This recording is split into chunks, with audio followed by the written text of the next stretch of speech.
The Bears are 4-2 as we enter the bye. Are they in the trade market? Join the conversation next.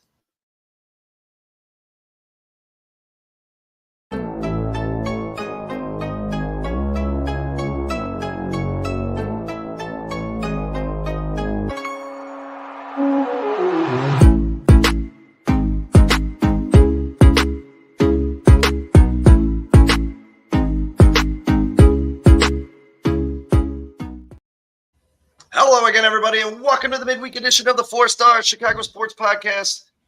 We are on a bye week. How you doing, Kyle? Good. How are you doing, Sean? Oh, I'm loving it. We're 4-2 into the bye. And I just asked Kyle a question before we went on air. Does anyone remember what happened 18 years ago? I know it's a really odd number, as Kyle said, but 18 years ago, the Bears were down 23-3 at halftime and came back because the Bears were who we thought they were against what was that? Is it? Don't they call it the Brian Urlacher game because he had like 900 tackles in that game? I mean, well, you could pick a number of different players. That should be the Devin Hester game, is what it should be. Yeah, you know, I remember exactly what I was doing, and my buddy Chris. We were all at a bar called OTOs, and we were expecting the Bears to just smash the Cardinals that day, and it just so happened that my computer's about to die here. It just so happened that at halftime we had Chris happy as a pig in shit, and we're all kicking rocks. And then Brian Urlacher said, "This is enough." Devin Hester said, "This is enough," and the Bears came back. It was a beautiful, beautiful Monday night. That should be known as the Dennis Green game, Sean. That will never be forgotten. We let him off the hook. Rest in peace, Dennis Green. Yeah, rest in peace for sure. Hey, thanks for jumping on, Bruce. And of course, everybody else that joins us on a very mellow Wednesday. We're going to get into some trade rumors, and rumors are what they are, trade rumors. We got some smash plays for you. We got some prop bets. We did pretty well last week. We were, I would say, 60%, but we'll get into that in just a little bit. So today we're reading around. The Bears are on the bye, so of course there's going to be a lot of stuff that comes up, and we start hearing, I believe it was Sports Mockery, but now Sports Illustrated has also backed this up with another article that just came out a couple of hours ago. The Bears seem to be kicking the tires on a couple of pass rushers, including Max Crosby and one Myles Garrett. So as we've done before, we put Kyle on assignment, and Kyle found some interesting stuff about this said topic. So, Kyle, what did you find? Are the Bears, do you think the Bears would legit make a trade? What would you be okay with them trading? And what have you heard? I know it's a lot. Go. Well, first of all, I think will the Bears make a trade? I think the answer is yes. I mean, I don't know if the next two games, what the record is in the next two games will dictate whether or not they make that trade. I don't know if the Bears feel like they're ready to win the Super Bowl now this year, but I mean, it's been confirmed that Ryan Poles is at least calling and asking. I mean, at the very bare minimum, asking what these guys would cost, guys like Myles Garrett, Max Crosby. And, I'm sure every GM in the NFL is probably doing that, Sean, right? Because what if the Browns are like, hey, we'll take a second-round pick for Myles Garrett? Like, of course, every single team in the NFL is like, well, we might as well ask, right? It's not gonna hurt anything. But from what I understand, the Bears are very serious about picking up a pass rusher. And you know what, they should be, because right now the Bears, to me, look like one of the best teams in the NFC. If you look at the Bears' offense on paper, they probably do have the best offense in the NFC right now. I mean, I'd say Justin Jefferson and Jordan Addison. Yeah, Detroit also is. I feel like the Bears are a little bit deeper than Detroit. That's the thing about Detroit. Every time Detroit seems to have a major injury, like Amon-Ra St. Brown misses a game, or they look like a totally different team to me. Not to mention the fact that Jameson Williams has now only been doing this for what, Sean? 6 games? I mean, 2 years prior, he was not a good player. So we'll see how long that holds up. Now, listen, obviously, there's really no way to quantify it, and it's debatable. But, I mean, if you ask me right now, hey, what's the offense in the NFL you want the most? It's tough for me to stray away from him. Right now, Cole Kmet looks like a better player than Sam Laporta, at least through this far into the season. Now, obviously, Sam Laporta is very young, so he's probably going to get better at some point. But you got Rome Odunze, Cole Kmet, DJ Moore, Keenan Allen and DeAndre Swift and Roshan Johnson. I mean, you take away that offensive line. I mean, obviously, I'd rather have the Detroit's offensive line, but those weapons for the Bears are it's tough to match up against, guys. It's really, really tough to match up against. As far as Crosby and Garrett go, from what I've heard, Sean, or at least what I read in the article, it would at least require the Bears first and second round pick to acquire one of these guys. I personally believe that if this trade was made, it would probably be 2 firsts that would have to be given away to. I mean, both Max Crosby and Myles Garrett right now are well on pace to be first ballot Hall of Famers, right? I mean, these guys are absolutely amazing. They're not disappointing this year. Crosby's already got 5.5 sacks.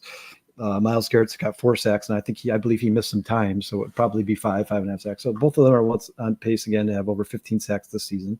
I mean, these guys are the consummate professionals. They're 2 of the most consistent players in the NFL.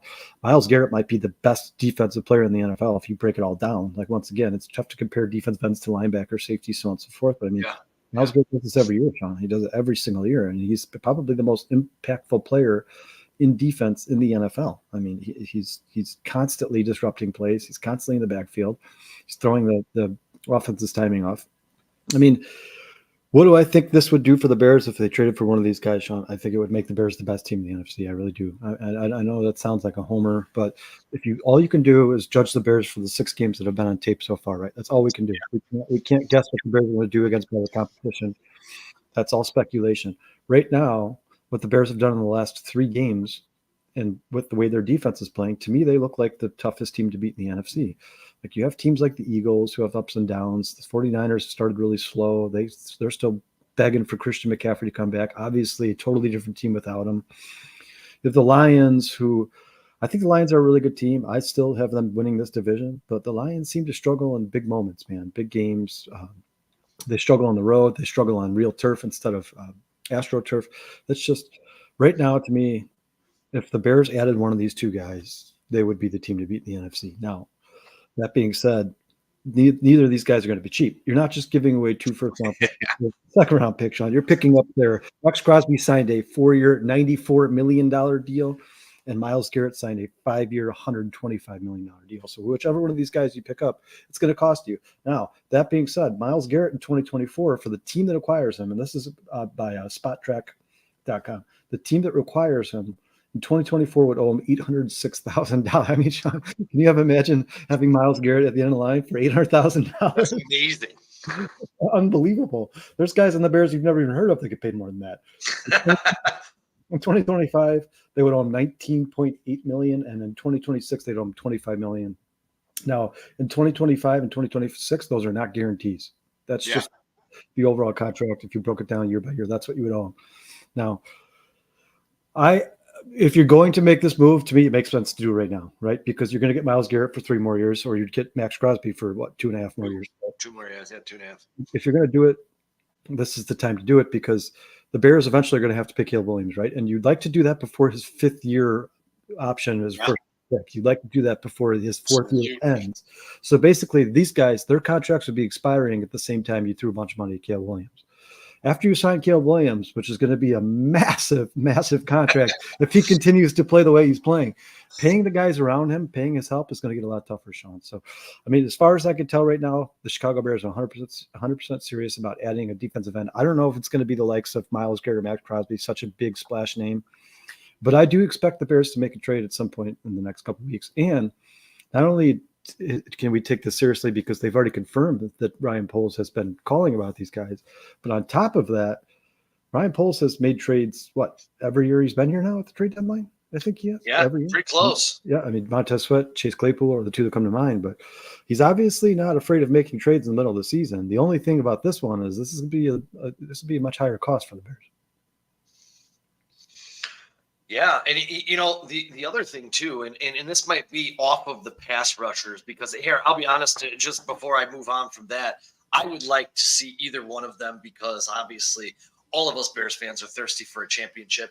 I don't know if that cinches us in to win a championship, but I definitely think we're joining the conversation more seriously than we are right now. I mean, Sean, what are the Bears defense ranked overall right now? think they're the 8th overall defense in the league. So it's 6, 7, 8. It's been fluctuating between 6, 7, 8 all season. Every game, somebody has a better game than them. They move up.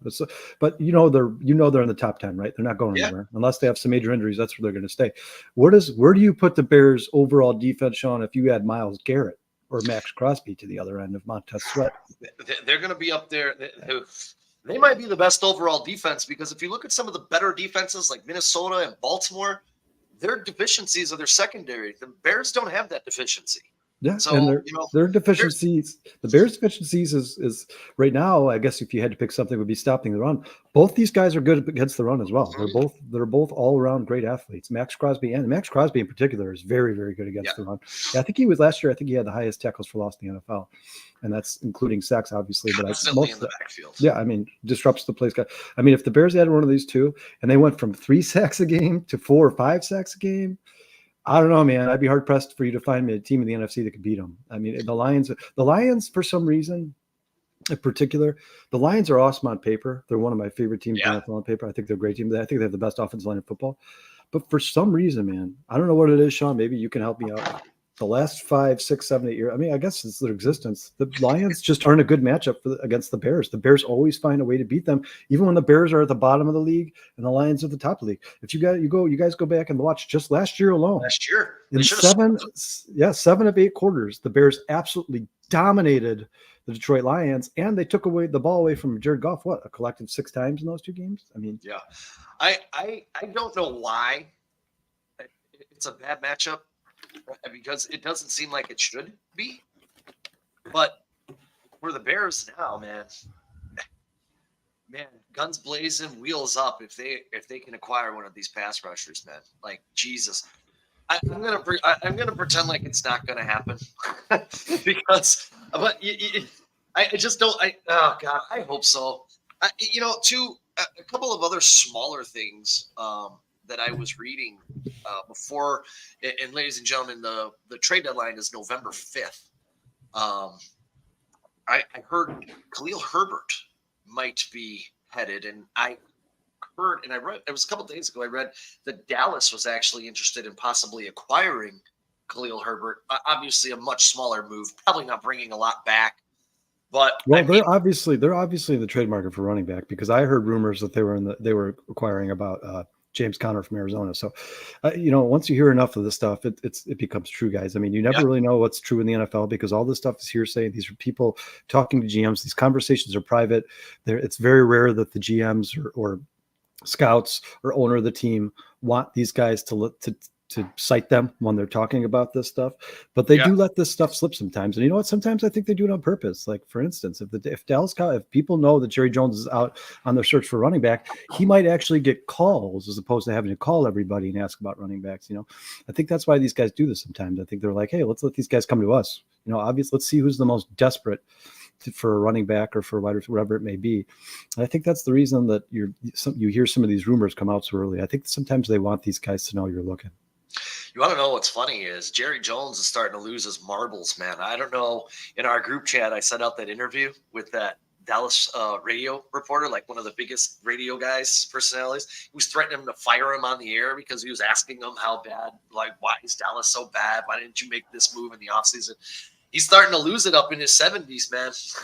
Well, Sean, we talked about this in the offseason. Not to make this a Cowboys podcast, but I mean, their free agents, their offseason was absolutely just the most vanilla, boring. I mean, they did nothing. You can't, to me personally, I know obviously they have money issues. They still had to pay Dak. They still had to pay CD. They still had to pay Parsons. But I think it's arrogance for a team to go into free agency and be like, you know what, we're so good, we don't need anything. We're just not going to do anything. We're just going to bring our same team we had last year. We're going to bring them back here. Like, if I were the Cowboys after that performance against Green Bay in the playoffs last year, I would have been looking for anything I could to upgrade my roster because that was an absolute just ass whipping. Pretty similar to the Lions laying the wood to him last week. That was an embarrassment, man. I heard some stat that in the last, I think it's like 6 or 7 home games, the Cowboys have given up like 300 points. It's something insane, and that's at home. I'm talking about their home games. You want to know the truth? I don't feel bad because I hate the Dallas Cowboys. So good for them. Yeah, congratulations. They are no longer America's team. So. Oh, So yeah, now that we got a bye week, man, I don't really know what to do on Sunday. I'm gonna watch that team up north versus Houston. I think that should be a fun game. Hopefully, Houston can get on the road and pull an upset in that ball game. There's a lot of good games this weekend.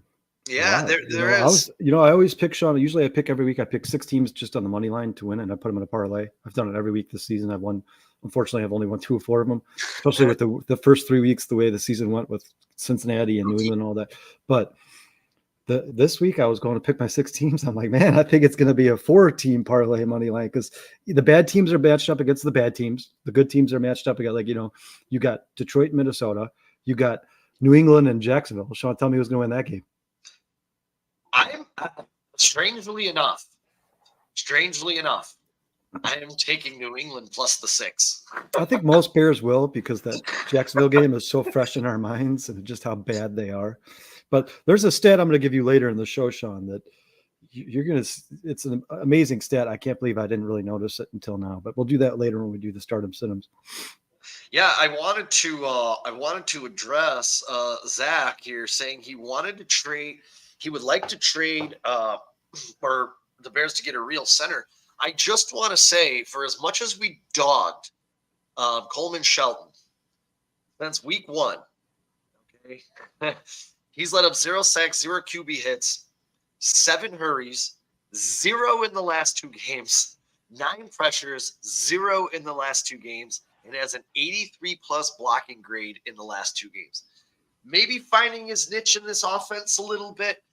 Yeah, Zach, I don't think he's the long-term. Yeah, I agree with that. He's still a he's still a fix-it-quick guy. He's a perennial backup. He should be a backup. He's not going to be the Bears starter next year. I don't believe. If he is, that's sad to say for Ryan Poles. But Sean, since you brought that up, or since Zach brought that up, real quick back to these trade rumors. If the Bears traded for Max Crosby or Myles Garrett, doesn't matter which one, or even maybe another defensive end that we haven't talked about, who's a good starter in the league.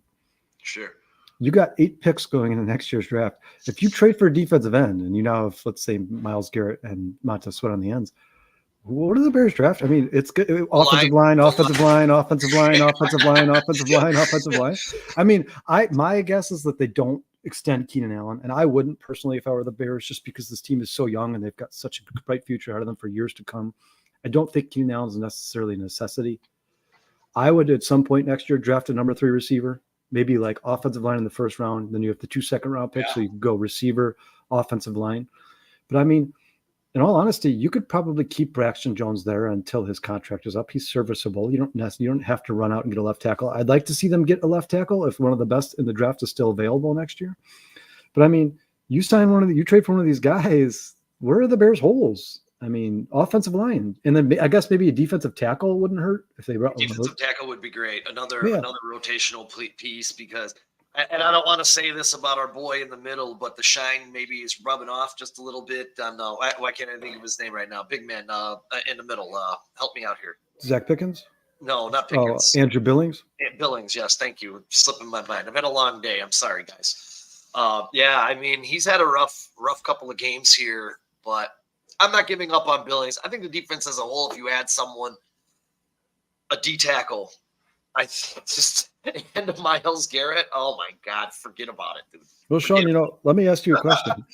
In the offseason, we all know that the Bears, we've talked about it on this podcast, the Bears had a chance to sign Connor Williams. They had a chance to sign better offensive linemen, and they refused to do that. We know again that the Bears again will be in the top 10 in salary cap room in the offseason. So, Sean, do you think that the reason that Ryan Poles didn't move any of that available money in the late in the offseason after they signed DJ Moore to the extension and actually gained more money in the cap space, you think the reason they didn't do that is because he planned on trading for a guy like Max Crosby or Myles Garrett or somebody where they were going to eat into the Bears' salary cap? It very well could be, because the one thing I have learned about Ryan Poles is very cerebral and methodical in what he does. And he could have had a plan for this and said, hey, I know where our weaknesses are. He obviously had a lot of faith in Bates, who I believe his window is open. He should be back here after the bye.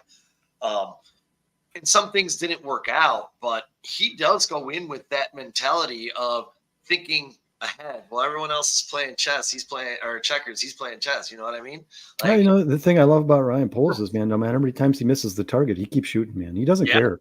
People destroyed him for that Chase Claypool trade. He came right back out the next year and traded for Montez Sweat. People destroyed him for that too. I don't know if you remember or not, but when he originally made that trade for Montez Sweat, people everyone were like, wanted Chase Young. yeah, he's an expiring free agent. He's going to be have all the leverage. Now he gets to make as whatever money he asks for. Well, that 4-year, $98 million contract's looking pretty good for Montez Sweat. I know he hasn't had a great start to the season, guys, but Montez Sweat does a lot of things that don't show up on the stat sheet, That's guys. correct. He's a very, very good player. You That took guy the knows how to words play right out of my football. mouth. Yeah, the tackles for loss, the pressures, the keeps freeing up space for other defensive ends or defensive tackles, making room for other players. I mean, Montez Sweat finished top 10 in almost every statistical category last year. Tackles for loss, quarterback pressures, sacks. He was in the top 10 in every single one of those categories. So that was a really good trade for Ryan Poles, and he took a lot of grief when he made that trade. I wouldn't be surprised at all, Sean. I'm not saying it's going to be Max Crosby or Myles Garrett, but I don't think the Bears are finished with this team this year. I think they're going to add to this team. I think the Bears believe that when they look around the NFC, there's a possibility they could win this year. I really do think they believe that. And you know what? That's the mentality you should have. If Ryan Poles thinks that, then I think there's a trade incoming. And I'll be honest, the NFC, especially with Aiden Hutchinson getting hurt, the NFC is a lot more open than it was before that injury.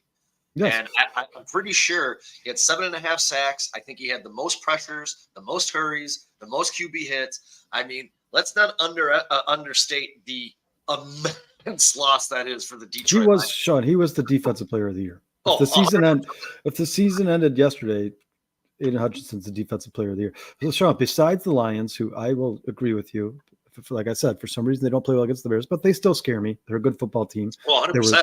They were in the playoffs last year. They have that experience now. Besides them, you tell me a team that through 6 weeks this season, now obviously you could say San Fran, but I'm talking about through watching them through 6 weeks this season. Tell me a team in the NFC that you're like, God, I don't want to meet them in the playoffs. Definitely don't want to get matched up against them in the playoffs. Name one.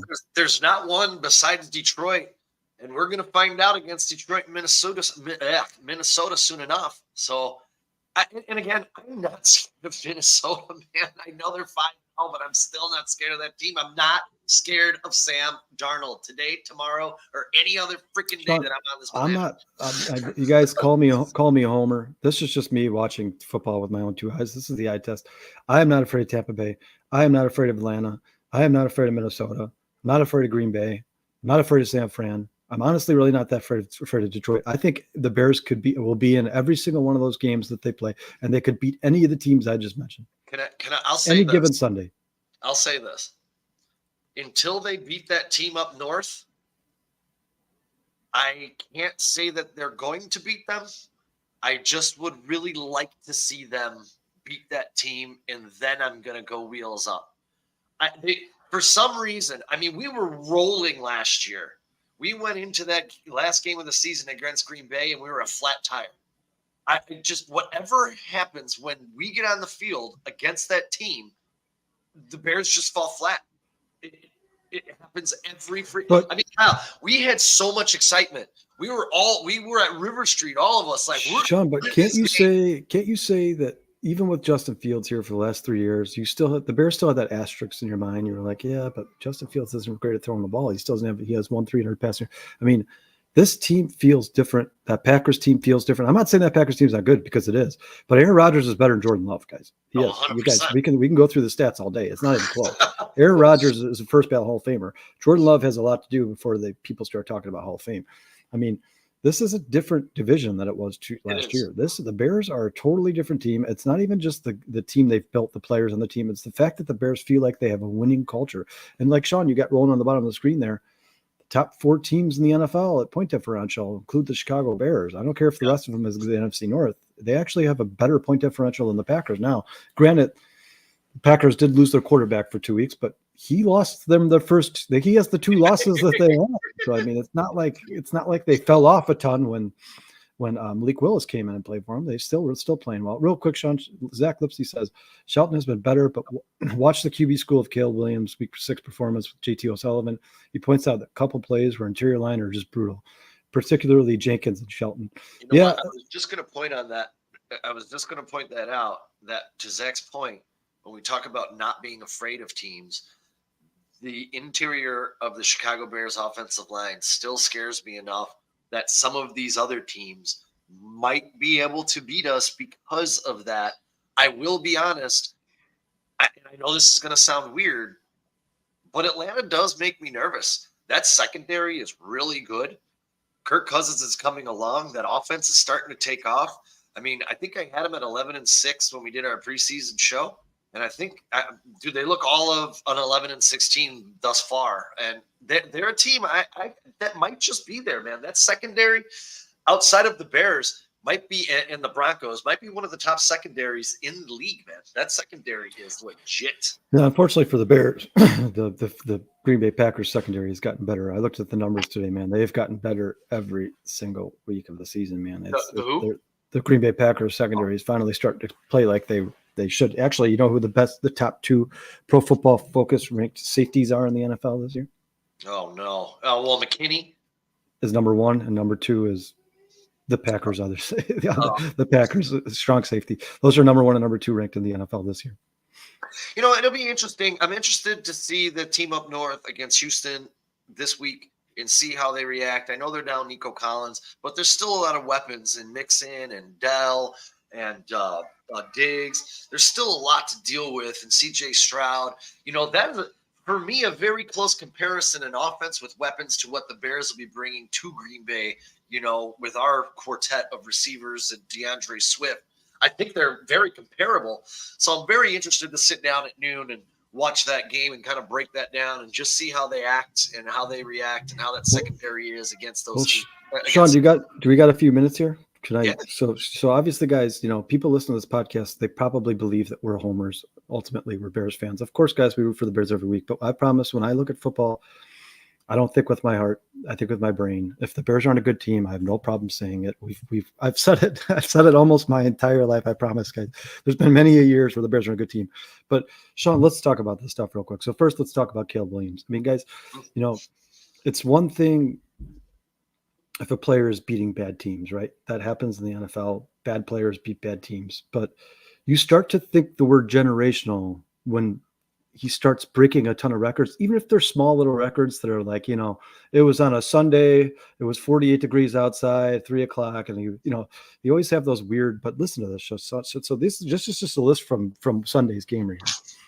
He is the first number one quarterback in NFL history to win 4 of his 6 games. He's the 4th rookie quarterback with at least 4 touchdowns and 50 rush yards in one game.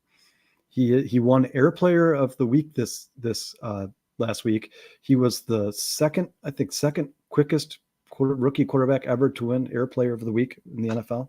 His last 3 games, he's the only Bears rookie to put up 3 consecutive 100-plus passer rating games. In the last 3 games, he has 687 yards passing, 7 touchdowns, and 1 interception. He's the first rookie with 4 touchdowns in an international game. He has a 79.3 completion percentage in that international against the Jaguars. That's the best for an NFL rookie with 4 touchdowns and 25 plus pass attempts. I mean, it's not. I know these are like very odd records to be setting, like, oh, you know, your piece. But I mean, when you start to see this stuff over and over and over again every week, and they're talking about each milestone that Caleb Williams is reaching, I mean, this guy is catching up to the NFL very, very quickly, and he's starting to look like he might end up being the best quarterback in the NFC at some point in his career. And man, if he keeps playing like this, he could be the best quarterback in the NFC at the end of the season. I mean, this is insane. And it's not just that, Sean. I mean, look at this. DeAndre Swift is second in all-purpose yards, due in part to the passing yards he's getting from Caleb Williams. He has 3 straight 100-yard plus all-purpose games. Cole Kmet's on pace for over 800 yards and 9 touchdowns and 78 receptions. DJ Moore is on pace for 10 touchdowns and close to 1,000 yards. Keenan Allen's on pace for 8 touchdowns. I mean, look at how Caleb Williams is spreading the ball out. It's not like, you know, last year with Justin Fields when it was like DJ Moore. And, you know, people last year were like, well, Darnell Mooney's not that good. I beg to differ, guys. I've been watching Darnell Mooney this year on the Falcons. He's a good receiver. He finds ways to get open, and he has great hands, absolutely great hands. What's up, Dennis? What's up, Dennis? Dennis brings up a good point. Trade for Crosby and Teller, draft a center and left tackle, cut Davis, Vellis, and Dom Robinson to save some cap space. You know, I actually wanted to I was thinking about that the other day, that there is so much dead cap space on this Bears team, and those are three names right there that don't need to be here anymore. And unfortunately, my former Jayhawk, who spent 1 year as a Hokie, Khalil Herbert, is just fallen out of favor, which I don't really understand. I mean, the guy has been a professional. He's played very good football for the Chicago Bears. I'm very just all of a sudden just gone. Like poof. He was in a kick return, I believe, against Jacksonville. He had a kick return, but I just I think DeAndre Swift. you need to cut some of these guys. But again, if you cut Davis, terrible signing. Velas, bad draft pick. Don Robinson, bad draft pick. That's a story for another day. And there's other guys there too, guys. I mean, there's guys that like Mercedes Lewis is not going to be here next year, guys. I don't believe Keenan Allen's going to be here next year, guys. That's going to be more money freed up for the Bears. They're probably a lot of these offensive linemen they signed in the offseason are here in 1 year contracts, depth pieces. I think, for instance, Matt Pryor is on a 1 year contract, if I'm not mistaken. I believe that is Bates on a 1 year. Bates, how many years does Bates have left on his contract? Bates was a 3-year deal. I think. They traded for him, so they didn't extend him. So they're getting what's with the remainder of his deal. I think this is the second of last year would be the second of last year under contract. And then Tevin Jenkins is a free agent at the end of the season. I mean, there's going to be a lot of guys off the books at the end of the season. The Bears need to decide who's the most important, who they need to pay. He is in the last year of his deal on the Buffalo contract. He signed a 4-year, $17 million deal. He signed it in 2022. So he'll have one more year. He'll have one more year next year. So this is the second of last season. So, I mean, the Bears have 8. This is the problem, is the Bears are getting so deep right now. I mean, there's so many players that contribute to this team, like Josh Blackwell and Elijah Hicks, that the Bears are getting so deep that if you draft 8 players, Sean, if you're going to draft 8 players, right, and you're probably going to sign a couple of guys in free agency, I'm assuming. The Bears are going to sign somebody in free agency. So, Sean, who are you cutting? I mean, we just named 4 or 5, but you're going to have to come up with more than that. I think they're it's a really tough question. Green Bay ran into that problem last year, and that's why Jonathan Owens is a Chicago Bear now. I mean, he started a good. Unfortunately, when you get this deep and you get this good, you're going to have to lose some players, and you're going to have to give up good talent. Unfortunately, I mean, it's next year. I mean, unless they plan on drafting their 6th and 7th round picks and then cutting them, the Bears are going to have. The Bears will have some questions to ask, and I think that through this season, we'll start figuring out some players that maybe shouldn't be here next year. You probably won't have Pryor here. I don't know what Bill Murray's contract is. He may not be here, especially if we go into this draft and we go lineman,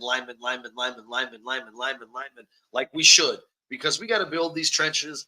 It's still very important, and honestly, even if we trade for Crosby or a Garrett, this line still does concern me. I am sorry. I know we played well against Carolina and Jacksonville, but they're still going to concern me in big games against Minnesota. Maybe not Detroit so much. We might be able to handle them a little bit better. But Rashawn Gary on that team up north, man, he can get after it, and he's a good game wrecker himself. So, Sean, how about the Commanders? I mean, people keep saying, they lost their best player. Well, guys, Payne, and they just drafted Newton from Illinois. Those guys are no scrubs, man. These it's not like it's going to be a walk in the park for the Bears interior or the offensive line. Newton is going to be a very good player. I don't know how he's playing so far. I haven't really dug into those numbers yet, but he's going to be a very good player in the NFL. And Payne has been playing very well as well. This Washington Commanders game is not going to be a walk in the park for the Bears. Not by any means. I think this is the toughest game the Bears have played this season besides Houston. I don't disagree. And they're going into this game as a 3-point favorite. It was 2.5 last time I looked. I don't know if it's changed. Probably won't until after this weekend, injuries and whatnot. But I can tell you right now, 2 weeks ahead of time, my final score is 27-20 Chicago. That's where I saw it a couple of days ago when we were talking on Monday night and we started going over Daniels and this and that. I'm basically going to say until a team can break that 21-point margin against the Bears, I'm keeping every team under it. So basically, we get to 21 points, we should win every single week. Yeah, and I said on this podcast, I said this on Monday, guys, I think the Bears in these next 2 games will go 2-1, but the more I look at these games, the tougher it is to see one of these teams beating the Bears if their defense keeps playing where they're playing. Now, at some point, Sean, they're going to allow more than 21 points. It's going to happen. And it might not even be their defense. It might be a blocked field goal or a pick six or something like that. But at some point this season, a team is going to score more than 21 points on the Chicago Bears.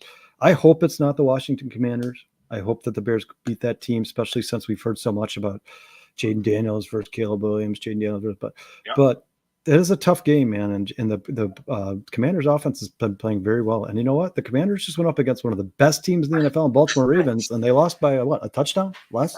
I was going to say, man, I do think Carolina Washington this weekend is going to be a very fun football game. I really do, because Dalton can get the ball out.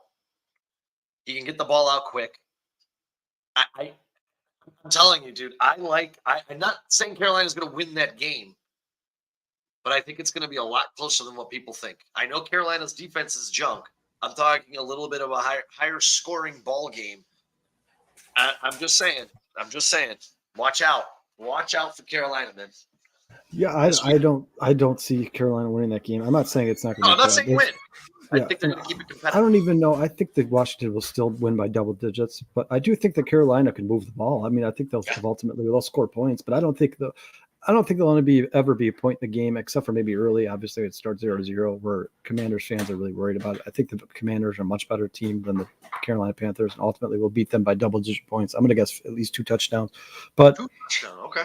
I've been wrong before, Sean, so it wouldn't surprise me if the Panthers came out there and won by 1 point. It happens in the NFL. Just trying to go to my picks here and see if I have them on my spreadsheet. I don't know if I was brazen enough to pick that game or not. What's the spread of that game? I'm trying to get to that. Let's see here. Oh shit! I took the Commanders minus 7.5. Whoops! So Sean has them winning pretty handily as well, guys. My bad. All right, Sean. Well, do you want to talk anything more Bears? I mean, it's a bye week, so there's really not much. No, it's a bye week, man. I hope the Bears are enjoying themselves. I hope that Brisker, Gordon, and Stevenson are getting healthy. And as we touched on Monday, I do expect Stevenson and Brisker back. I am not 100% sure about Gordon. He looked to be. I don't think Gordon's playing. I think Gordon might end up on IR. Dennis Moody here says, move Braxton to guard, draft franchise left tackle with first pick, center with second, cut Tevin for cap space and injuries, edge and O-line spots are our only weakness. Now, I don't necessarily disagree with all of this, but I do not like moving Braxton Jones to guard. The Bears have done this in the past, guys, where they take players and they start shuffling around from the original position, the position they were drafted in, the position they're comfortable playing, and it's never really worked out for them, guys. We've watched this over and over again. Besides Tevin Jenkins from tackle to guard, we really can't think of another situation where it's played out. Now, people could say Matt Pryor, but Matt Pryor had guard a previous play at the guard position before he got here, guys. This wasn't like the Bears were like, we're going to do something with Matt Pryor. Nobody could ever expect. He played guard before. The Cody Whitehair and Lucas Patrick shuffling back and forth, that did not work for the Bears. No. I do agree with Dennis, though. If the Bears are somewhere in the middle of the first round, or even in that 20, 21, 22 range, if there is still a good left tackle available, which is tough nowadays because left tackles go flying off the shelves, guys. But if there is a good left tackle there, I have no problem with them upgrading over Braxton Jones. Braxton Jones, to me, is a slightly above average tackle in the NFL. You could definitely improve there. We just talked about it, Sean. This team is deep. They're a very good, talented roster. At this point, you can start thinking about upgrading positions as opposed to depth like they have for the last 3 years. And I would say to Dennis's point, I mean, it's not something I'd like to see the Bears do during this offseason, but if you start getting into those April mini camps and stuff and you want to start experimenting with Braxton Jones at the guard position, I actually have no problem with that if you're going to draft a quality left tackle, because obviously we've seen Braxton Jones really struggles with a speed rush, a bull rush. He gets pushed back into the quarterback quite often. So if you can improve Dennis, I'm not saying it's out of the realm of possibility. What I'm saying is with how much draft capital the Bears have and being top 10 again and cap room, I'd like to see them sign an actual guard and draft an actual left tackle, and not even Braxton Jones could just be the best backup tackle in the NFL. Then you're talking about a good football team. When teams go out in the draft and they get the second best guard in the draft and the second best left tackle in the draft, and then Braxton Jones becomes your backup, that's when you're talking about the Bears being a very good, deep football team. A team like the Lions, where no matter if somebody gets hurt on the offensive line, they don't skip a beat because they're so deep and so good. The Bears need to get to that point. They need to get to that. If they want to be a championship team, that's the point you have to be at. The Lions did it right. they built their offensive line first, drafting Sewell and Decker and these boys, and they really loaded up, man. And good for them. They deserve. Hey, I know they're in our division, and I can be a man and say this. I'm very happy for Detroit. They have been bottom feeders. I'm happy for Detroit fans, man. I don't give a shit about the franchise. I hope they lose every game. But the fans have had to sit there through that garbage for the last 50 years, man. We've been through it at stints as Bears fans, short stints, 5, 6, 7-year stints where the Bears are absolutely terrible. I can't imagine that whole life watching them. I mean, the fact that some Lions fans, like our buddy Chris, haven't jumped ship, testament to them, man. That's a true fan, because that team has been absolutely atrocious for you. I mean, the first team to not win a game in the NFL season, the Detroit Lions. I mean, if somebody had asked you 2 years prior to that year, Sean, who do you think is going to be the first team to not win a game? You would have been like the Detroit Lions for sure. And that's just a testament just how bad they've been. So I think really happy for Lions. I think Tampa did it before them, but that was, I think, only a 14-game schedule. I think they went 0-14. I think the Lions were the first 0-16. Yeah. I think you're right. Didn't Cleveland go 0-16 too? Yeah, but that was, I think Cleveland went 0-17. I think they went 0-17. Maybe it was the year before. But Tampa was also an expansion team around the time. So that's they had a bunch of nobodies on the team. I mean, the Lions went 0-16 after having the top 5 pick of the draft 5 years in a row. They went 0-16, dude. That's atrocious. That's atrocious. Sean, do you want to switch over into your smash bet? Yes, yes, I do. And I want to get back to Zach from earlier. Zach, I can answer this really quick for you. For me, it's DK, Reed, and Devonta Smith. Brian Thomas Jr. is drawing Christian Gonzalez. I don't know if that's going to destroy his day, but it's definitely a tougher matchup. And I mean, Tyreek just has not done much since. Yeah, and Zach, either you are in a league with the dumbest human beings on the planet, or you have like 3 people in your. How do you get DK, Jaden Reed, Tyreek Hill, Devonta Smith, and Brian Thomas on the same team? He's like a 6-man league. 10th round. Because he didn't go till late, but these other guys, I mean, Jaden Reed this year in our drafts, he didn't go till like 5, 6. I mean, that's fine. But basically what you're saying is he took a receiver in the 1st, 2nd, 3rd, 4th, 5th, 6th round. I mean, Tyreek Hill was his 1st round pick, right? You assume DK probably went. Imagine. You assume that DK probably went in the 2nd round, correct? 2nd or 3rd? I would imagine. How many people are in this league, Zach? Dennis says all 4 NFC North teams are decent this year. First time in my lifetime. Dennis, not only are they decent, they're better than decent. The NFC North right now collectively has 17 wins. That's the best in the history of divisional football. This is the best division through 6 weeks we have ever seen. Yeah, 100%. This division, of course it is, because we're Bears fans, So of course, when the Bears start to get good again, it's just our luck that every other team around them would get good at the same pace, right? I mean, Sean, look around the NFC North right now before we get to stardom cinemas.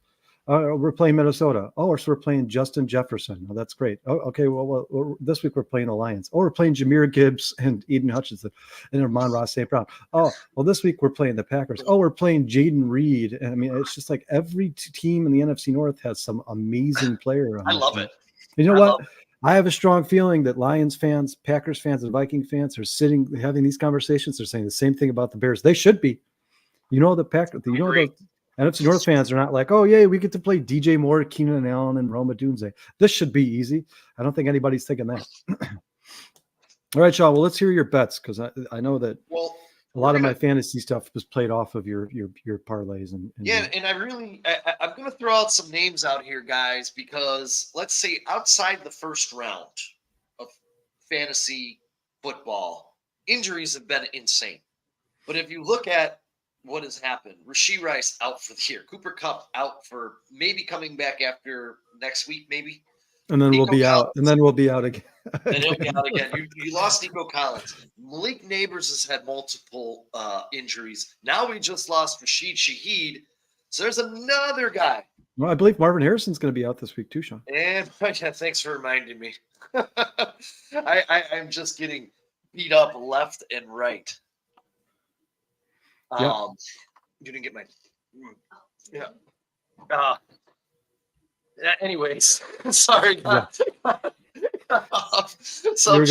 are you going with the receivers there, Sean? I have a name, and I'm going to start off. How do we say out of the box? Because this is a guy that you said you never heard of, and I'm trying to find my write up on him really quick. I think he was all the way at the bottom. Yes, he's on Thursday Night Football. Devon Valet. I know nobody's heard of this freaking guy, but he in both games that he's played, he's had 39 receptions, 39 yards. He had let's see, he came back and had 78 on 4 catches and 6 targets against the Chargers last week. He's now facing a Saints team that is the 7th worst against wide receivers in fantasy. So Josh Reynolds is out. There's just everything is pointing to this young kid having another breakout game. I'm just saying Josh Reynolds was the 2nd leading receiver on the Broncos. Someone has to take that up.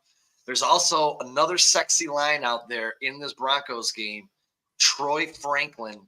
He was at 18. It went up to 19 receiving yards for the game. This kid's starting to get a lot of looks in that Denver offense. I think he caught a touchdown last week too. Look at these guys. The Saints defense is a little banged up. Take a look. I'll have some more. I also have, if we just want to continue with that, I have Bo Nix over 215 pass and rush yards going into this game. The Saints have allowed the 4th most passing yards and 6th most pass completions per game. So I'm just saying, let's take a look at that. Also, Bo Nix has been around or over 30 yards rushing in every single game this year. His rushing prop is 24 yards for this game. Look at Thursday night. I also like Kamara over 32 receiving yards. We know the Broncos defense is super, super good, but they have allowed the 7th highest backfield targets in the league. Now they haven't given up a lot of yards on these targets and these receptions. No one has actually been over 29 yards. What's Kamara's over under for reception? 32.5. I think it was at 3.5. It was at 3.5. Yeah. So I definitely like the plays you got there, especially I did hear about that receiver. I just didn't, you hear about all these guys in the preseason, all this stuff, and you kind of one year out the other, some of them. How do you pronounce his name again? I can't. Devon Valet. Valet, whatever. I'm assuming it's Vele. Valet. Yeah, so I do like that one, man. I think Bo Nix is going to get better. Bo Nix kind of gives me like poor man Josh Allen vibes, man. He's just like big and kind of clumsy looking. But he runs the ball well. He's not afraid to put himself in harm's way. And I think every week he's there, he's going to get better and better. He is one of the best coaches in the NFL at developing quarterbacks. At some point, and you know what, Sean, if Valet is good and Reynolds gets healthy and Franklin and Cortland Sutton start to play well, it's not like the Broncos have the worst offense in the NFL. No. They just need Bo Nix to put everything together, man. He's got to get kind of catch up to the speed of the NFL. Zach Sear says 10-team keeper league. Hill was my keeper. Oh, so he had a keeper, all right. Devontae 5th, Jaden was 8th, Thomas was 10th. Yeah, 10 team. Yeah, that's a really good team. You did a good job drafting there. Yeah, Jaden Reed will not be going in the 8th round next year, my friends. That's for sure. Sean, I'll do my stardom sit-ems just from this game, since you're talking about this game, since it's the Thursday night football. Sean and I kind of have a disagreement here, guys. The Saints are going to be without Rashid Shaheed. They're actually talking about putting Shaheed on IR. I forgot about that.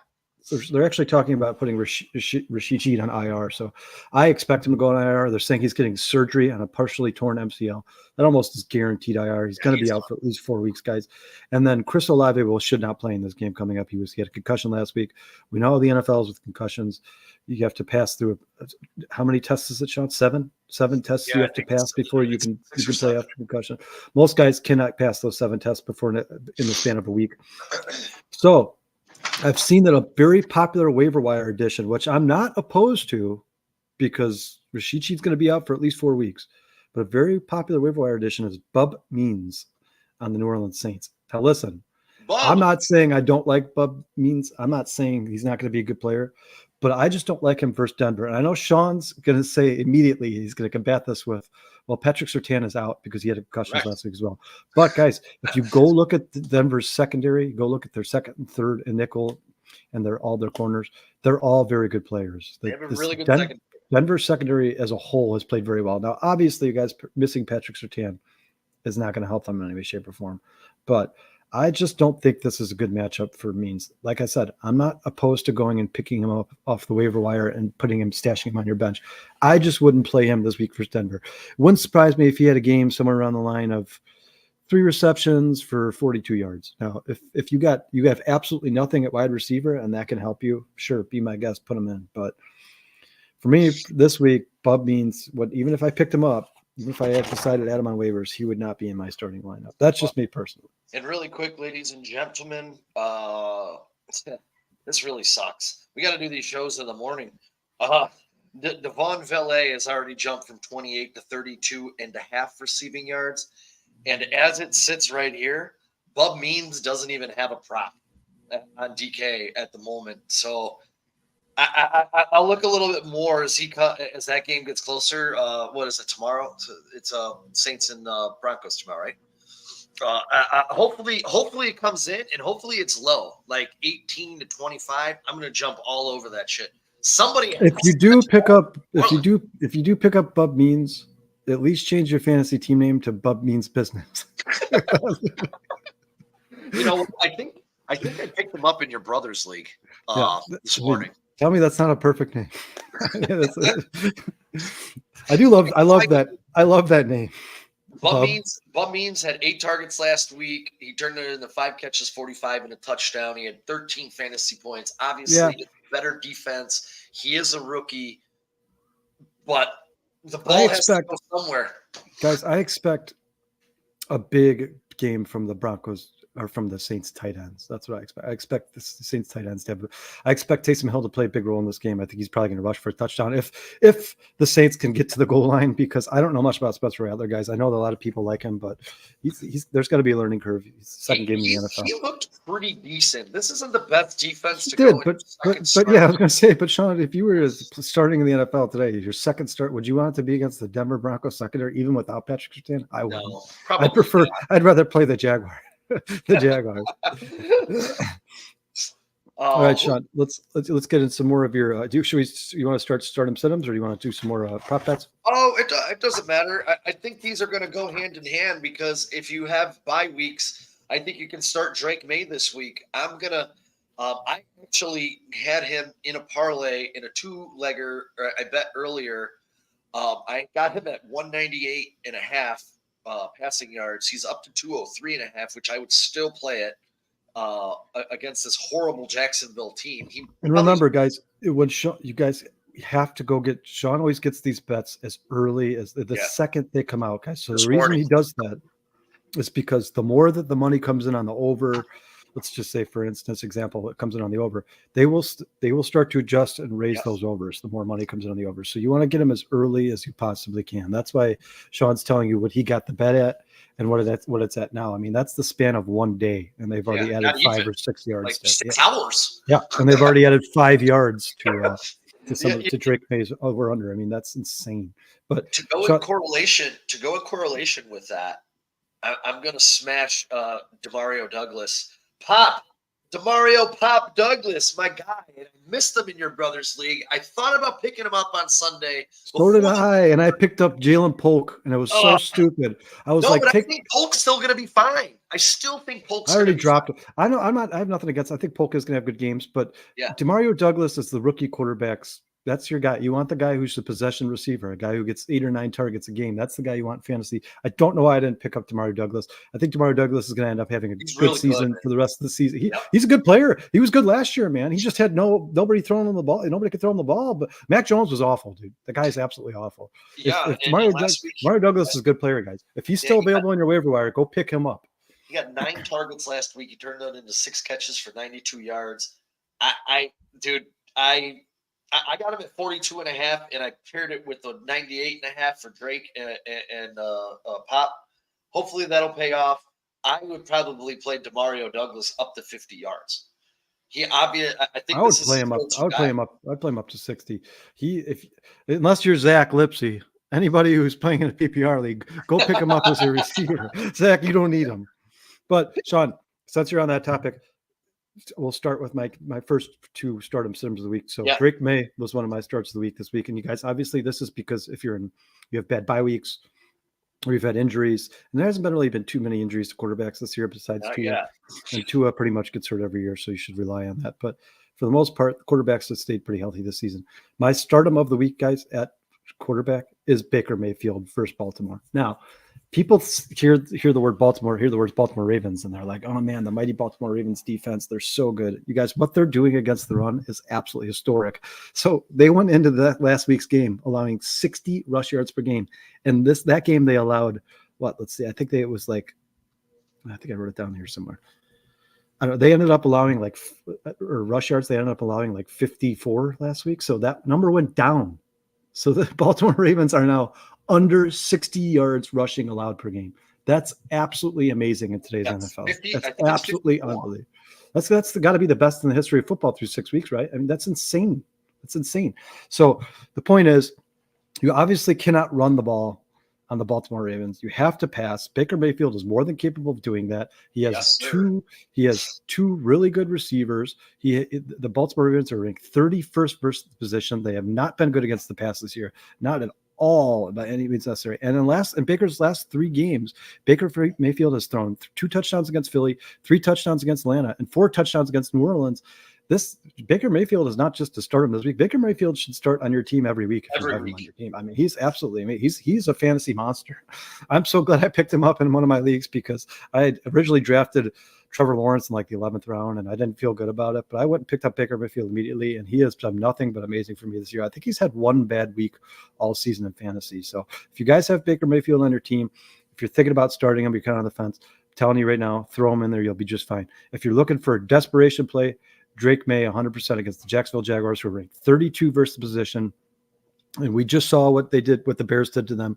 Caleb Williams threw 4 touchdown passes. I don't expect Drake May to do that, but I do think he's going to have a good week. And even last week, guys, Drake May against Houston had 243 yards and 3 passing touchdowns. Houston's a much better defense than Jacksonville. Now, that doesn't necessarily mean the two are going to tie into each other, but I think if you start Drake May against the worst passing defense in the NFL, you'll have a good week, at least a serviceable week for sure. And I'm going to piggyback off of that with one of my sleepers of the week. If you guys are desperate for a tight end, Kate Otten is out there.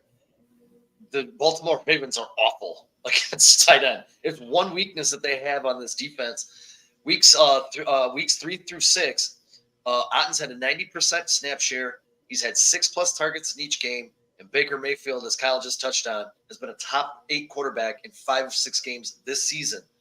I love Kate Otten in this matchup, especially if you have any bye issues. I'm not saying start him every week. I don't know if he's an every week starter. I do like his matchup this week. At the same time, I'm not giving him any times touchdown score. But John, I think he's if you look at if you have the luxury of having a tight end, you could play by matchup. So you have 2 tight ends, neither of them do you love, neither of them do you hate. I think it's safe to say you could probably play Kate Otten anytime he plays a really bad defense against tight versus position against tight end the position.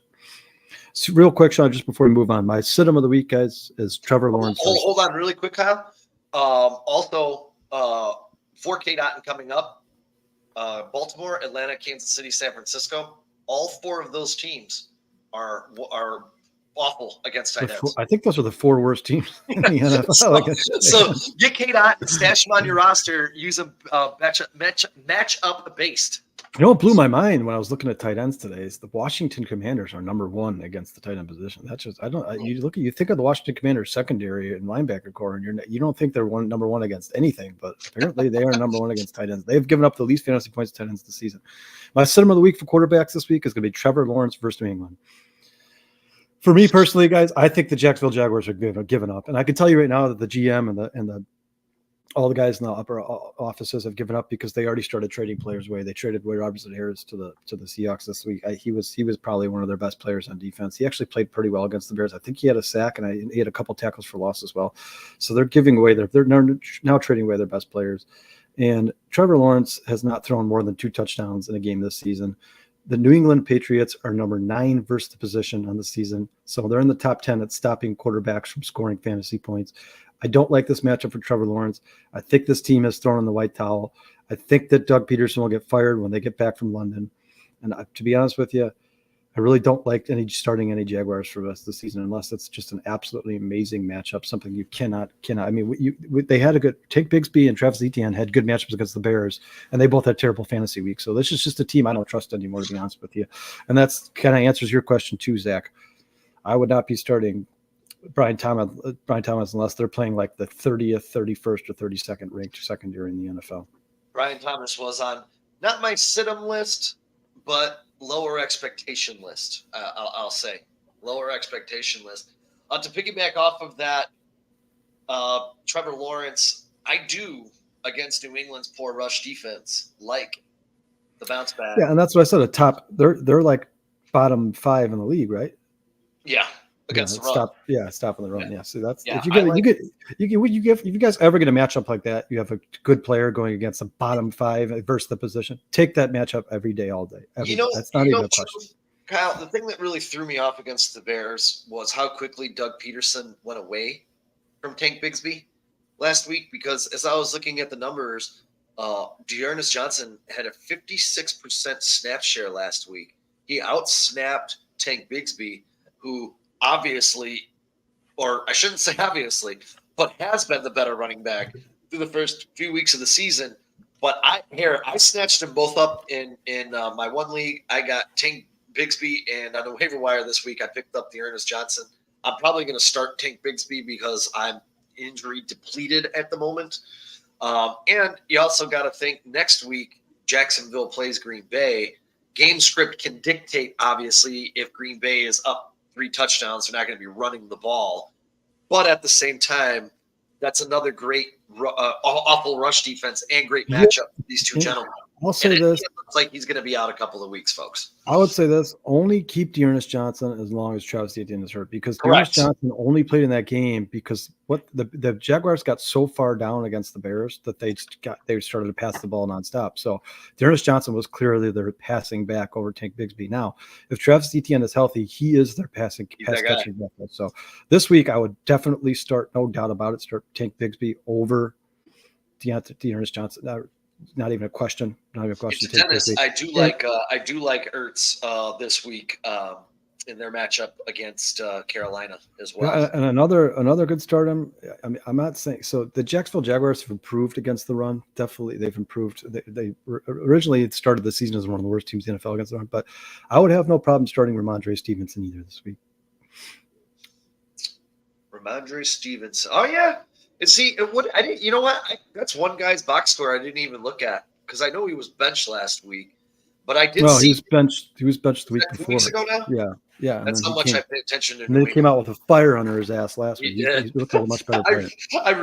I really don't pay attention to that team too much. It's tough to watch. As we move on here, and I'm a little weary. I liked this when it first came out. But as we've been talking, Kyle, and I started thinking about that team up north secondary, I had C.J. Stroud over 246 passing, and to piggyback on that, I had Stephon Diggs over 68.5 receiving. It is in Wisconsin, and I don't know how I feel about that anymore. I'm not sure. I mean, if it was a subpar quarterback, I would, because right now Green Bay is ranked 10th versus the position, first quarterback. Right. So if it was a subpar quarterback, I'd say I would stay away from it. But CJ Stroud's going to make a lot of teams look worse than they actually are. I think CJ Stroud, even if it's going to have to be methodical drives where it's 8-yard pass, 6-yard pass, 10-yard pass, I think CJ Stroud I think he'll inch towards that 250. I'm not saying it's a slam dunk, but if you're just looking for a quick bet to throw it and you're like, whatever, I'll put $20 on it, see what happens, I wouldn't be opposed to making that. I'm gonna put that on my weary list for the week, but I'm probably gonna end up betting it because I'm gonna be a Houston Texans fan on Sunday. Sean, I do think if you wait on that one, CJ Stroud, go down. I think that one will go down. Yeah, I think eventually that one will go down. Just because if you look at the Packers you look at the Packers' last 3 games, they've gotten a lot better against the pass. Their secondary is coming together, guys. They actually just benched somebody. I was going to say I'd probably feel a lot better at that number if they were in Houston, not Green Bay. But you can also use an alt line and go down to 230. I think that would be secure. Yeah, I think that would secure you, lock you in. Yeah, either wait to see if it gets down to that number or just change the number, just alternate. I mean, you're not going to lose a bunch of odds by changing it from 246. No, not much. You're not going to lose that much at all. Who else you got? Well, that's for quarterbacks. That's all I got. I got running backs for running back. Who do I got? I got my bench of the week, but you already touched on it a little bit. Bucky Irvin. Yeah, so anyone against Baltimore. Yeah, so my sit-em of the week is Rachaad White, Bucky Irving, and Sean Tucker. I don't give a shit who plays. I don't give a shit who gets the most carries against Baltimore. First of all, the fact that it's a crowded backfield now. I mean, you can't keep Sean Tucker off the field after what he did last week. He looked really good. The guy he's a second-year player. They didn't know what they had in him. Obviously, now they know that they have something special in this guy. He's going to continue to get touches this season. I'm sorry to Bucky Irving fans because it looked like, or Bucky Irving owners, because it looked like he was going to start to have a really good season. But since Sean Tucker did what he did last week, and since they still respect Rachaad White enough to get him on the field, this just became a very crowded backfield for the and you know what's funny Tampa Bay Buccaneers. The difference is I mean, Bucky looks good, but the explosive plays that Sean Tucker had last week, I mean, he was exploding. Like, dude, I loved it. I got that vibe from Sean Tucker, but like he's one of those guys who's been sitting on the bench patiently waiting. Like, I have to take advantage of my time when it comes. I have to take advantage of my time when it comes. And he did not disappoint, man. He went absolutely nuts. He was running over people. He was eluding people. He looks like the real deal. So the old Syracuse Orangeman. I'm going to have trouble starting a Tampa Bay running back for the rest of the season because I just think it's going to be kind of whoever has the hot hand and everything. But particularly this week, guys, they're playing the Baltimore Ravens, who we just talked about have allowing some 55 rushing yards per game. That's insane. That's amazing. They're actually ranked 5th against the position of fantasy football. I know that sounds crazy. You'd think they were first, but they do allow running backs to catch the ball. But I just, with how murky that backfield is right now, I don't know if Rachaad White's coming back this week. I don't know if Sean Tucker's going to be the primary ball carrier. If Rachaad White's not back, I don't know if Bucky Irving's going to be the starter. I would not touch any of the 3 of those this week against the Ravens. They would not be anywhere near my starting lineup at fantasy. Hold on here. Yeah, I agree with you 100%. And those are that's one of my sit-ems. All 3 of them. I don't care which one you got on your team. I'm sure, since there's 3 of them, a lot of fantasy players have one of the Tampa Bay running backs now. Do not start any of them this week, guys. It's not going to be a good game for any of those guys. You want to get into stardoms, or do you want to throw out a prop? I'll go with stardom because I'm going to throw this out there. Thank you, Jeff Albrecht and Todd Downing, because he is back. Brees Hall is back. Baby, 86% snap share. Braylon Allen, who? Come on, guys. 76% pass route share. 18 carries. All 3 of these folks were season highs. You know what, though? Disappoint. Sean, real quick, before we move on, I know last week I said I'd be tempted to start both of them against the Buffalo Bills. Yeah. And I know if you look at the game on paper, you're like, oh, thanks, Kyle. Start both of them. Braylon Allen. Braylon Allen had a touchdown in that game, and I was called back on a terrible penalty. He had a touchdown in that game. It really pissed me off because that's when Brees Hall took off like 40 yards down the sideline. And I'm like, they put Braylon Allen in, yeah. And then you know what else pissed me off? I mean, I didn't want Brees Hall. Sean beat me by 0.6 points in fantasy, and he had Brees Hall, so I didn't want him to do anything. But what else was really stupid by the Jets was they never used that play again. That pitch out where Brees Hall got in between the 2 receivers blocking and was open space. They never did that again. Why didn't they do that play again? I mean, it looked like the linebackers weren't fast enough to get out to Brees Hall before he cut the corner. They should have kept using that play until it didn't work. I agree.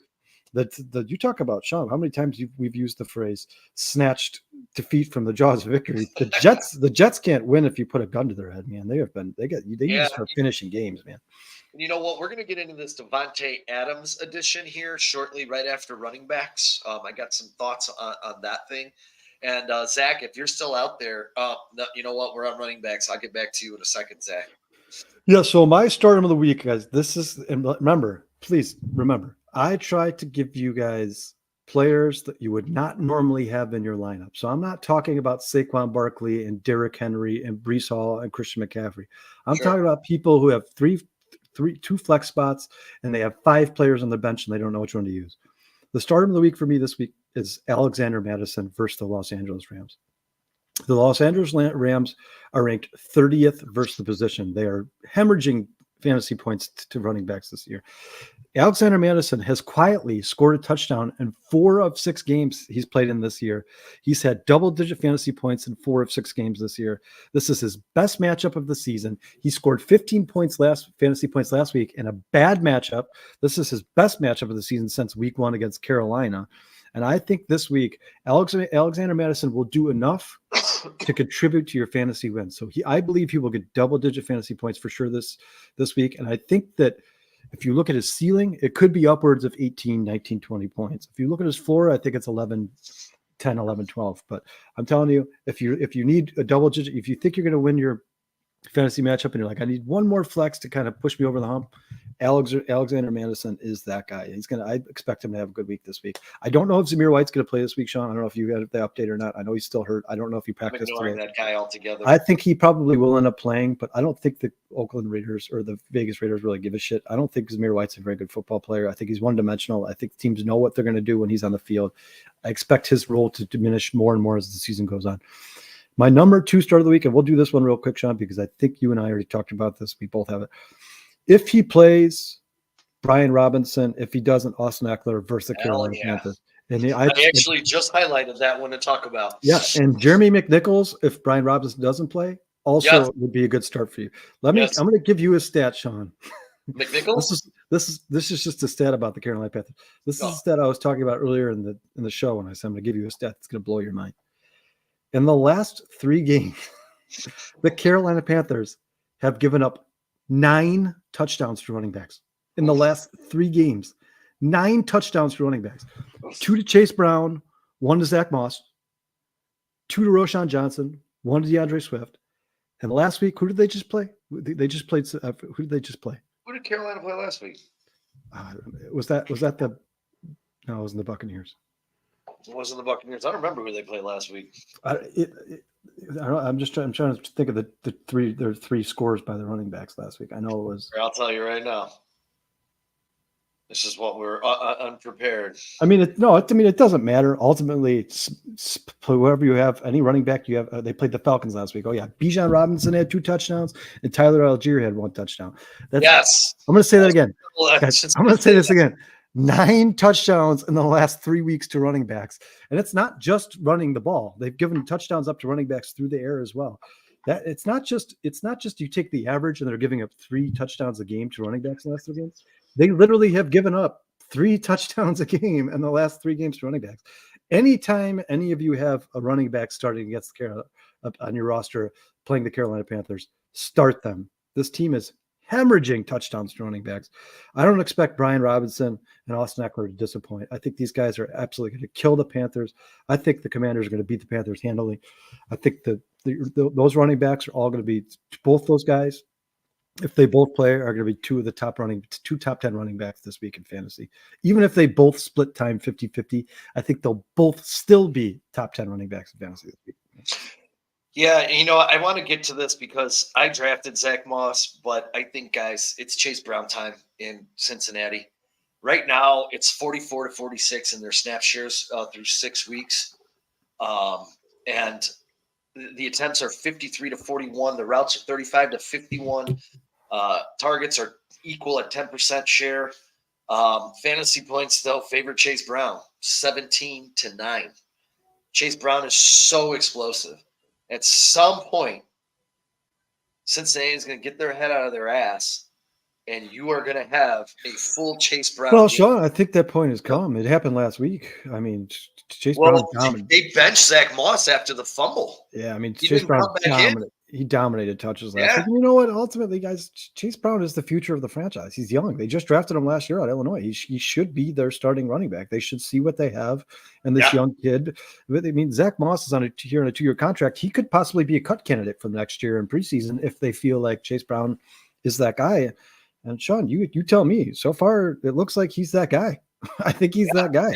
Chase Brown's He's amazing. explosive and he does everything. He's good pass protection. He's good at catching the ball. He's good at rushing the ball. I mean, there's no reason that swing, Sean, that's already started. Chase Brown is going to he's going to finish the season. I hope so. 70% carry. If you take out even including last week, their snap shares are about the same still. So I do agree with you. And I had opportunities to draft either one of them in fantasy. And the reason I didn't is because I didn't know which one. I knew at some point in the season this was going to happen. One of them was going to take over. I just didn't know which one to pick because honestly, guys, Zach Moss looked really good last year. He looked like a very good running back last year.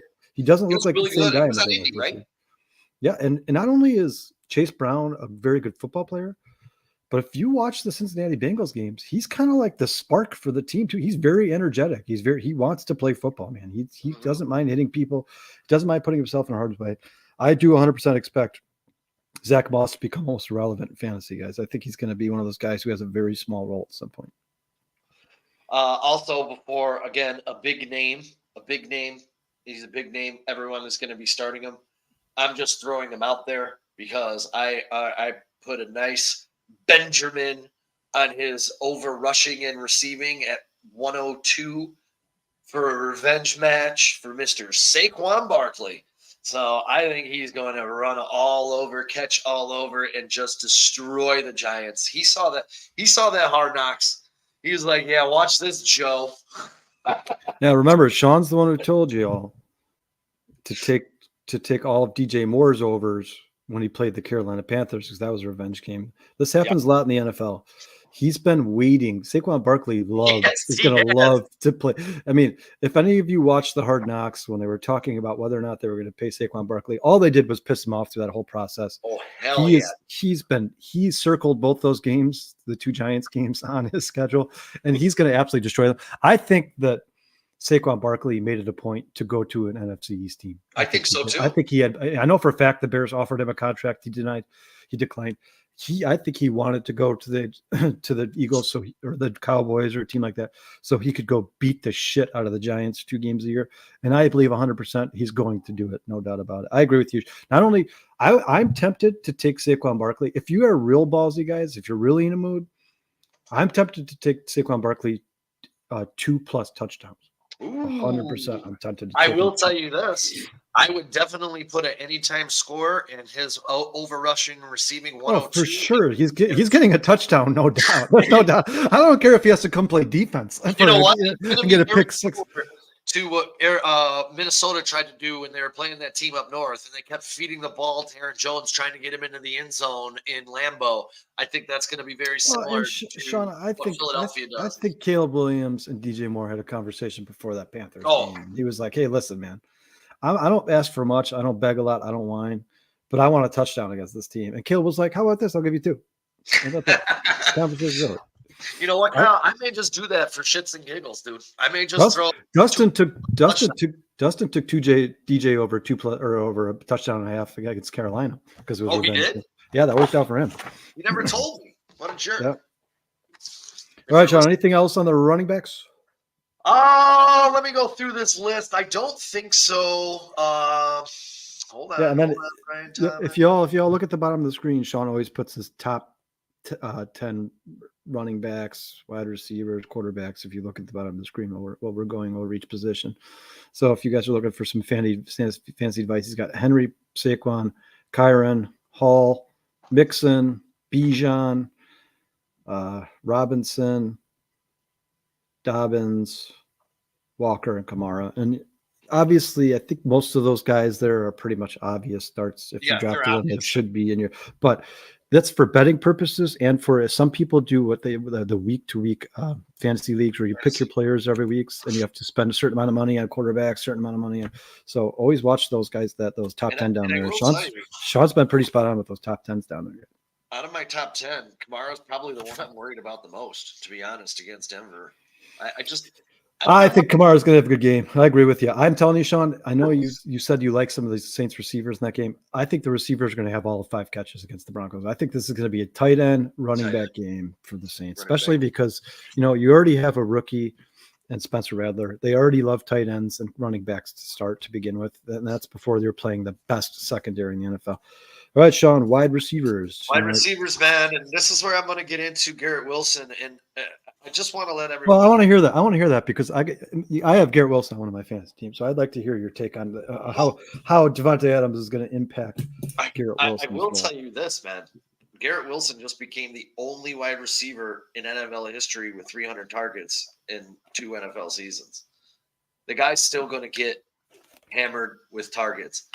Now, how I'm looking at this in terms of fantasy value, I'm going to say that Garrett Wilson takes a minor hit, but I think Devontae Adams takes a minor hit.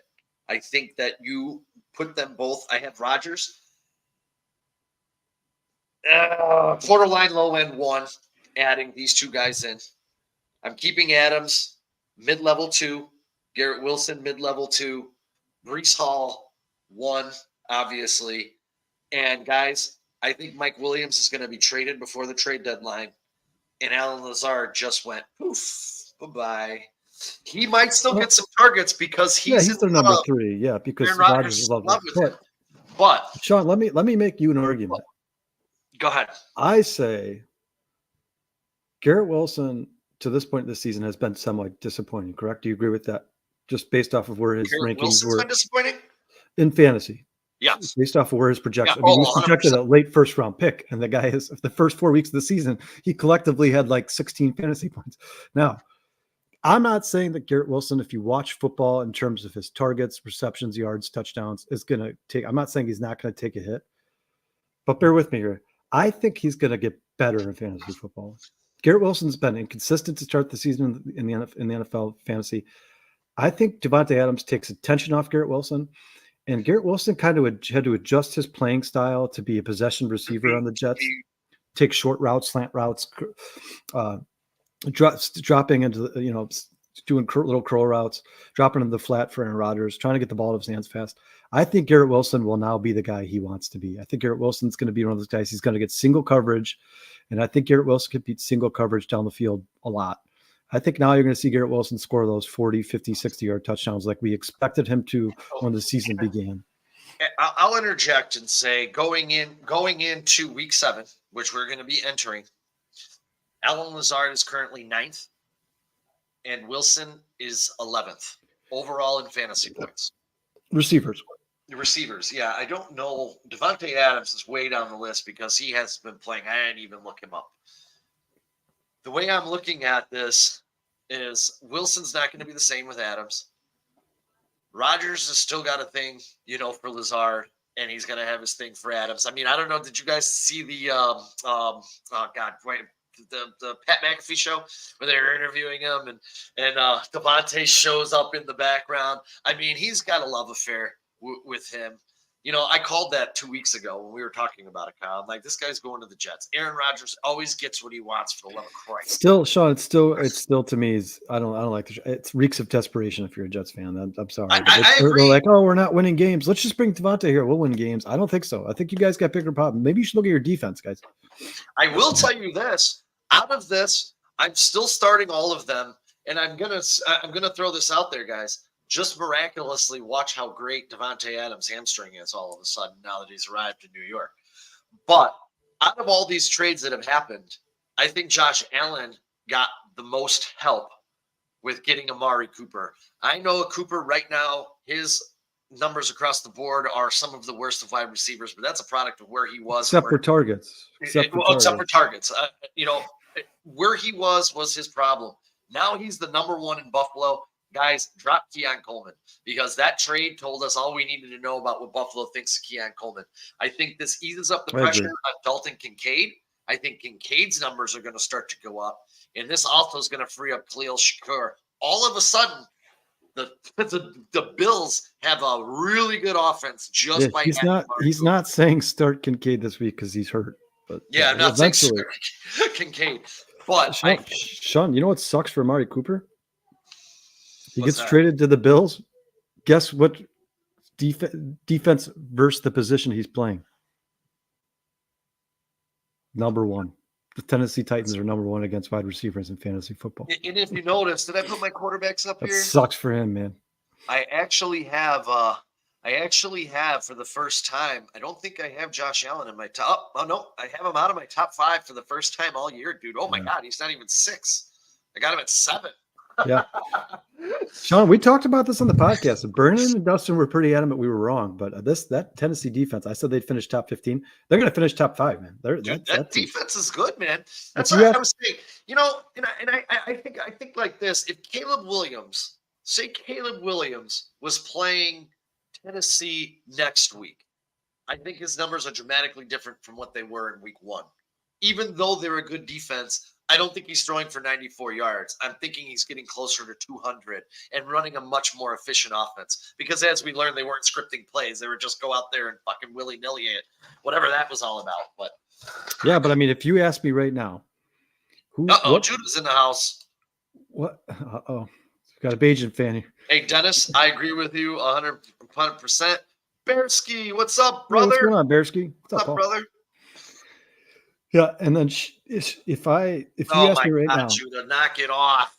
If you ask me right now, Sean, who would you want any player on defense the Bears to trade for right now? I know you're going to think I'm insane for saying this over defense? Max. Yeah, I know you think you're going to think I'm crazy for saying this over Max Crosby and Myles Garrett. I would call about Justin Simmons and see what's going on with that guy, because that guy is an absolute game wrecker, man. He just destroys the timing for every offense. This is why they're number 1 against the pass. That's not Josh Snead, obviously. Or Ladarius Snead, yeah. Sorry. And Justin Simmons screwing up the timing for every single. I mean, it's almost impossible to run plays in the pocket against the Tennessee Titans. Justin Simmons is unstoppable. And right now, if you traded for him, he's the cheapest of all 3. I'm gonna have another rough Josh Allen fantasy start this week. I have a feeling. Son of a bitch. I don't know. I think ultimately the Bills are just too much for the Titans, but I do like the Titans defense better than people said when the season started. We're gonna get a couple more before we get out of here and turn this over to the bare minimum tomorrow night after the Thursday night football game. You can catch Dustin and Brando spitting some knowledge. I'm going to call him Dennis. I'm definitely calling him Dennis. Ladies and gentlemen, this boy is feasting. He's absolutely been feasting since Andy Dalton took over. Get Deontay Johnson into your lineup, man. He's going to go buck wild versus Washington. I agree with Dennis. Dennis set up here. I said it earlier. I believe Washington and Carolina will be a high-scoring game as well. I really do. I don't disagree. I just think it's going to be like 43-28. It's still a high-scoring game, but I think Washington's going to kill them. I mean, Carolina's not a good football team. You guys watched it. If you watched the Bears, this is a terrible football team. I just told you they've given up 3 touchdowns a week to running backs. That's not even counting quarterbacks and receivers. 3 touchdowns a week to just running backs in the last 3 games since Andy Dalton took over. Hey, and Zach, if you're still out there, if you're still listening, brother, DK Metcalf last week almost exploded. He should have had 2 touchdowns. That 152-yarder was called back on the illegal shift by Kenneth Walker lining up outside. Then he had a stupid toe out of bounds, just out of bounds. Like by I don't even know, man, by like that much he was out of bounds. That nullified. He should have had 2 touchdowns and been way over 100 yards. And just so we're all clear, that 52-yard touchdown, before I saw the penalty flag, I did a backflip because that cashed me in on a $378 Thursday night parlay that went belly up because they never went back to DK Metcalf. Ah! So I can almost see the penalty flag flying into your living room. Like, dude, when he hit it, I stood up and I'm like, oh, tell me that's DK. I'm like, it is DK. Yes. And then this penalty flag. I'm like, dude, you got to be kidding me. Right.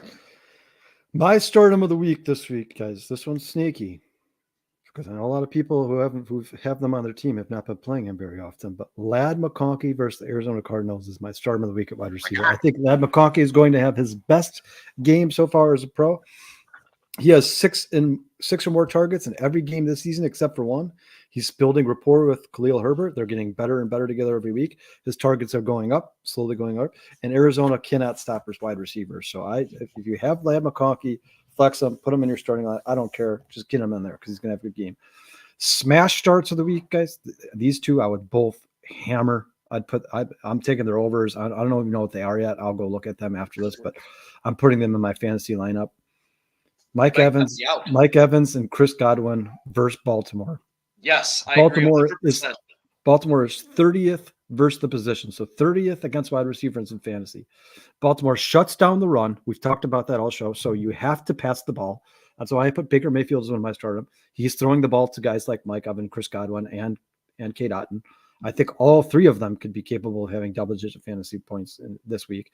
And I think, and through 6 weeks this season, Mike Evans has 5 touchdowns. And you know who the number one fantasy or top 3 fantasy receiver is? And was number one after like week 3 or week 4?